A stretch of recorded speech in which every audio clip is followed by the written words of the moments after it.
Ayan guys, para sa ulam namin for lunch, nagpiprito ako ng tilapia. At yung tilapia, yung isang piraso dyan, igigisa ko sa alugbati.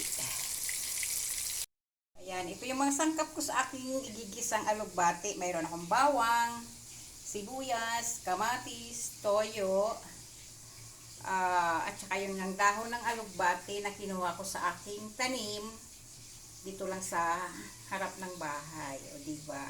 Fresh na alugbati. Lalagyan ko rin siya ng kunting panimpla pero di ko na ipapakita kasi narinig ko bawal daw pala. Bawal na pag-ibig pala yun.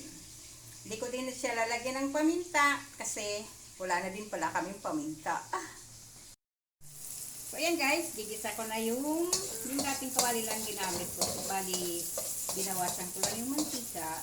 Nilagay ko ito kunti lang. Ayan, ginisa ko na yung bawang, sibuyas, at kamatis. Ganyan lang. Ano lang po guys, simpleng ulam. Ulam ng mahirap. Ulam lang ito ng mahirap. Yan.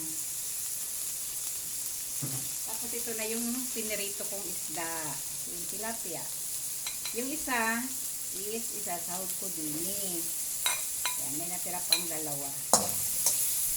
Isasahog ko lang ng ganyan.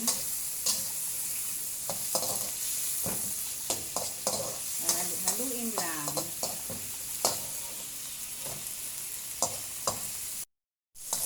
Okay. Ayan na guys, ilalagay ko na yung nilinisan kong alugbati. Malinis na siya. Saka malinis din pati siya kasi kanina umulan ng napakalakas. Ayan.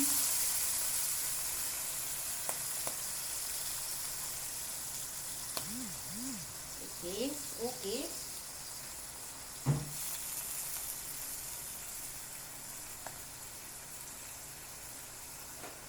Tapos, lalagyan lang siya ng kunting soy sauce at lalagyan ko pa ng isang, nung pampalasa ba? Yung magmirong magic. So, ayan guys. Tatakpan ko muna siya para maluto. Okay, ayan guys. Luto na yung ginisa kong ulo ng tilapia. Nahinaluan ko ng alugbati, ng dahon ng alugbati. Ayan, o diba? Diba? Looks yummy. Nakatingin pa yung mata ng tilapia. So, ayan guys. Kain na tayo. It's ready.